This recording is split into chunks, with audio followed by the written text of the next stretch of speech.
the United States has a lot of allies in the Middle East.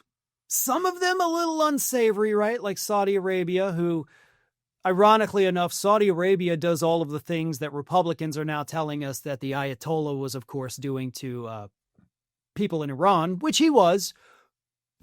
But so is Saudi Arabia. Like, the Ayatollah was murdering dissidents. A couple summers ago, Saudi Arabia brought over 200 people into a arena, basically, and cut off their heads, most of whom their crime was tweeting negative things about the government. Okay? And we still walk around hand in hand, literally, with Mohammed bin Salman, acting like he is the greatest person on earth. But we also have allies like the United Arab Emirates, who, of course, have pumped billions of dollars into Donald Trump's crypto venture. And we have plenty of others as well. And right now, all of those allies in the Middle East, kind of like a lot of our allies in Europe, are pissed off at the Trump administration for attacking Iran.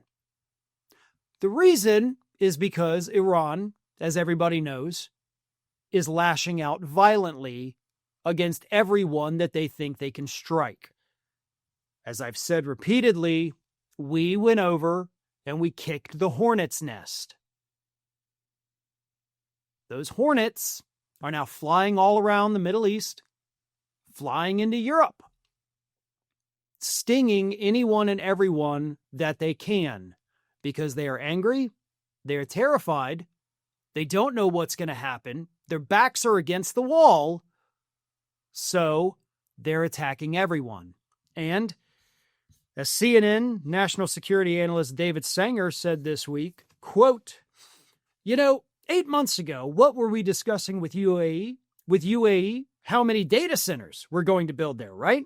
So the Iranian strategy at this point is not necessarily to go after U.S. bases, it's to go after the financial engines of these countries and say the price for sticking with the U.S. is high in public. They have been very supportive of the U.S. so far. In private, they have been raging, angry that they weren't consulted on the start of this war to begin with, right? Many of them didn't even know what the start date was going to be, so they feel like they are sort of collateral damage in President Trump's confrontation with the Iranians, which many of them don't think is timed right.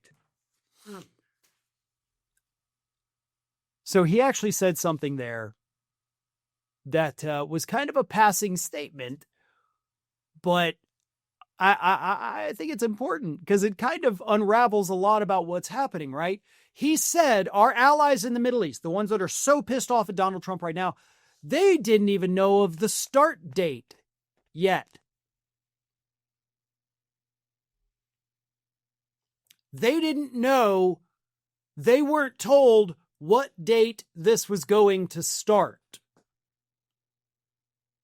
Which means this was not a spur-of-the-moment thing. Oh no, Iran's about to attack Israel. Now we've got to do a This was planned all along. For how long, we don't know. But all of these countries involved that, of course, had to immediately just act, oh God, we got to get it done. They had been planning this for a long time.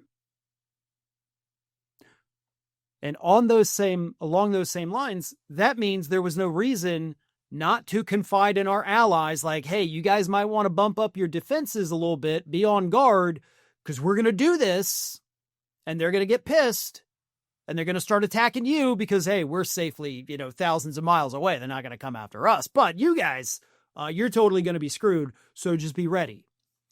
They knew. They knew they were going to do this. Our allies over there, regardless of how horrible countries they may be, they have a right to be pissed off. But at the same time, they don't have a right to be pissed off. Y'all supported this. Y'all wanted this guy in the Oval Office. You've bribed him, you've enabled him, you've done whatever the hell you wanted to because you thought it would benefit you. Well, congratulations, allies in the Middle East. Welcome to the I never thought leopards would eat my face club. Thanks for watching, and if you are not already subscribed to the channel, please do so, and do not forget to like and comment and share widely among your friends.